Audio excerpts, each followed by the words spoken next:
Hey there guys, welcome back to Arsenal Fan TV. This is the review of Arsenal's dismal, pathetic, embarrassing 1-1 draw with Crystal Palace this afternoon. What other words can you use to describe such a lack of desired performance? It was horrendous from Arsenal. And it just sums up the kind of football that we've been playing this calendar year in 2016. For the past 4 months, ever since we lost 4-0 to Southampton on Boxing Day, we've looked atrocious. We've looked absolute dross. And we are not worthy of, even being considered a part of this title race this season, because we've been so below the likes of Leicester. And I hate to say it, Spurs are playing better football than us. That is a real stab to my heart, that. But it looks like we could potentially finish below Spurs this season. That's becoming more and more of a reality. That's embarrassing, to say the very least. And you look at how they've developed as a club, Tottenham Hotspur, and the way that we've taken a step backwards. I mean, it's all well and good saying that for the past 25, 30 years, whatever, we've finished above Spurs. But when it really comes down to when it matters, they're the ones that, doing a little bit better than us this season, which is just futile. Really, really, really poor from us.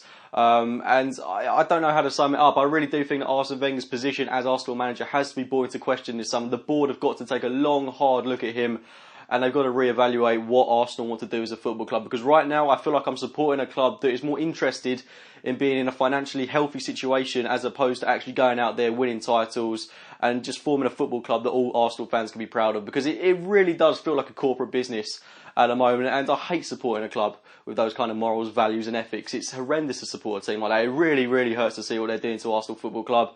And I just really hope that we see something better in the future, but you can't help but feel the next season is going to be more of the same old, which is just really, really painful to see. There's got to be a massive change at Arsenal. And I'm not saying that today's game would have been a turning point in our season. It would have been a nothing game, even if we'd have got 3 points in this match. But it just summarises how poor we've been for the past decade or so.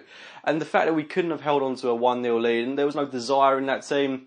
There was no passion, there was no drive, there was no one that looked overly interested in winning the game, which is so concerning. And it does stem down from the board of directors, the likes of Stan Kroenke, Ivan Gazidis, that are more interested in money than playing attractive, exciting football. It stems down, it's rotten to the core. It's rotted through to those Arsenal players, and it's another write-off of a season. The one chance where we had it just laid out on a silver platter for us to go out there and win the league, our easiest run-in of what could have been a Premier League title, and we've just made an embarrassment of ourselves. We're an absolute mockery.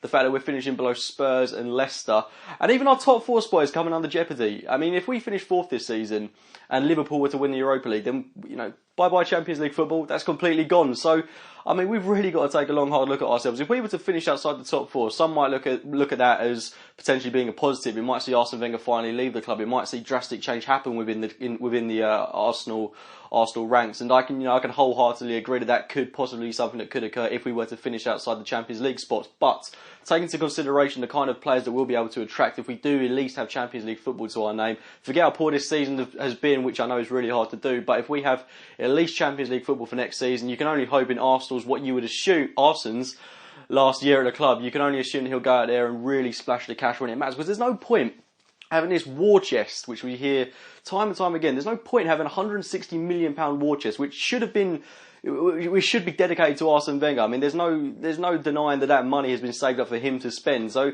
you would think at least in his last season he would go out there and spend it. But I'm not pinning my hopes on anything, because we know how naive he is in the transfer window. And I'm sincerely hoping that we see some kind of movement, some kind of drastic change, because I'm sick of it. I'm sick of supporting a club which is, the most frustrating club in the world to support. The expectation is there's season upon season, and you can't really gloss over that with two FA Cups. It's I'm bored of saying the same old stuff. I want to see change, and I want to see us winning the Premier League, because we're looking futile in English football. I mean, we're looking like a walkover. I mean, you look at the days when we had Patrick Vieira, Thierry Henry, Dennis Bergkamp. Teams were scared of us, and now you look at our team and it's not the same team. We've taken a couple of steps backwards, and that is really, really worrying to see. We're playing old tactics. Our club is old hat at the moment. We really need to do something about that. But I won't travel on about that too much. Let's focus on the matter of hand. Today's game, 1-1 with Crystal Palace.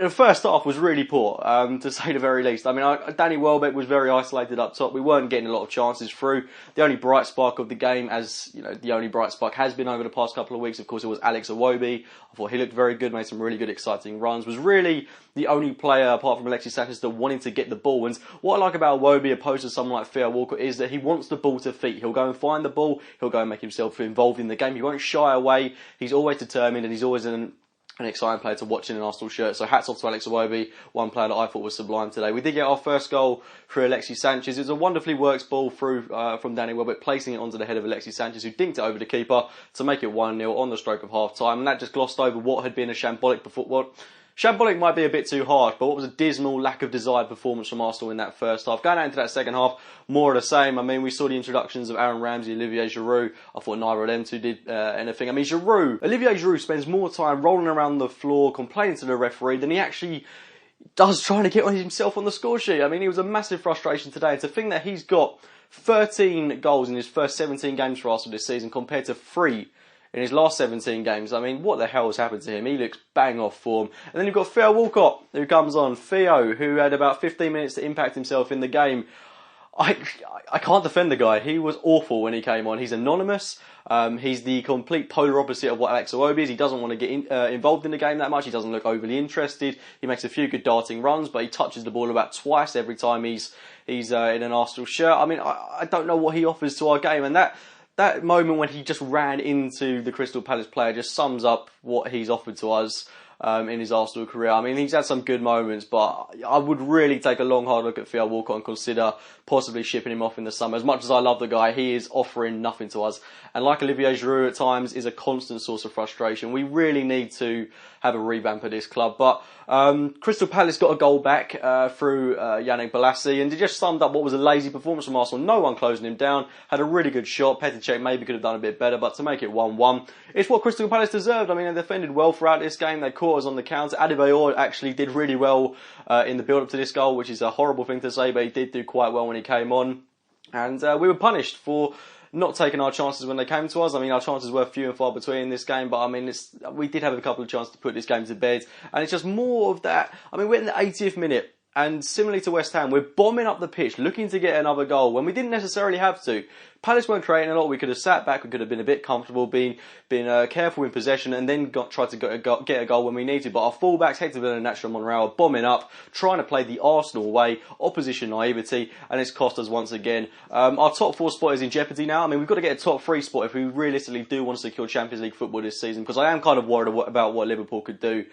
They could very well go on to win the Europa League this season after their amazing performance against Borussia Dortmund the other night. And I wish we kind of had something so exciting to look forward to. I know it's the Europa League and it's not what we want to do, but Liverpool's performance against Dortmund really was inspiring, and I wish that we had something, you know, like Man City were doing. I'm so jealous of Man City being in the semi-finals of the Champions League, because we've got nothing left to look forward to this season.